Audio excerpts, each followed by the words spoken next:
was insulting Obasunjo. wọ́n ṣépè fún. They were cursing him. wọ́n ní kó wá bá wọn gba Odùduwà. That he should come and help them to gain báwo lẹ ti rò Oduduwa. pé kó Ọbásanjọ́ bá yẹn gba Odùduwà? How do you think Obasunjo will respond to that? jẹ́ ẹ mọ ipò bàbá yẹn. Do you know the position of this man?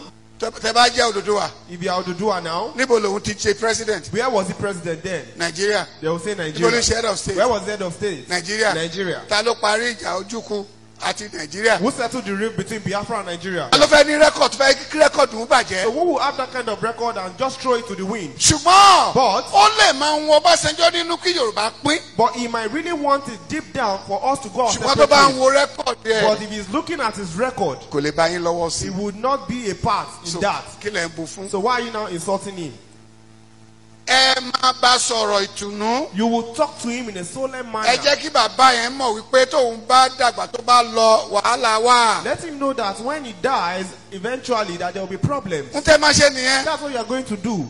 ẹ jẹ́ káwọn ọba padà sílé. Let the kings come back home. kọ́ máa lọ ṣe ohun tó bá tọ́ láti ṣe. Let them do the things that are right to do. tó bá pé ètùtù ló tọ́ fún wọn láti ṣe nílùú wọn. If it is sacrifices that is necessary, kọ́ lọ ṣe. let them do it in their respective towns. ẹ kàn ń rò bẹ́ẹ̀ ni Ọlọ́run ò bínú sí i. You are just thinking that God is angry at this thing. Ọlọ́run ò No, bínú sí ètùtù. God is not angry at these sacrifices. wo Bíbélì sọ fún wa wípé The Bible says it.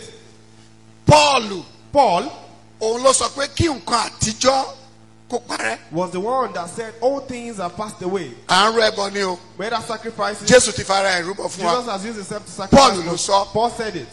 Iṣẹ́ àwọn àpọ́sù Acts of Apostles 21. 21. ẹ lọ kà á láti 20 àbí 21. Read it from 20 ẹ kà á délẹ̀. and read it to the end. Pọ́ọ̀lù yẹn gangan That same Paul, ó lọ rúbọ. he went to offer ó sacrifice tún ṣe ẹbọ fún àwọn èèyàn mẹ́rin. and he did for other 4 people. so kí lè wá sọ pé ẹbọ ò dáa. So why are you now saying sacrifices are tó bá bad? ti jẹ́ pé ẹbọ àìkú. If it is for things to be better, ẹ lọ sínú Bíbélì. you are supposed to follow the Bible. Bíbélì á sọ fún ẹ̀hún tó yẹ kó ṣe kó má ṣe. The Bible will tell you what to do and what not to do. ní ìwé Matthew 8 In the book of Matthew chapter 8, láti 1 ẹ̀. from verse 1, Jésù ń bọ̀ Jesus Christ was coming àwọn ènìyàn tẹ̀lé. and people were following him. adẹ́tẹ̀ kan wá síwájú Jésù. A leper came to Jesus Christ. ó lọ́lúwa He said, tó God, bá fẹ́ if you want, ó lè mú mi lára you dá. can make me whole. Jésù ni mo fẹ́. Jesus Christ said, I want kára ẹ̀ dá. to you to be healed. ara ẹ̀ lè dá. And he was healed.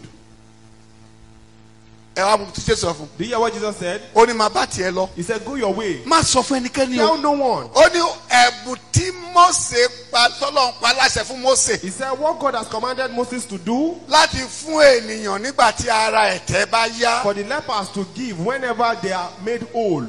kó lọ fún àwọn prince yẹn. Go and pay it to the priests.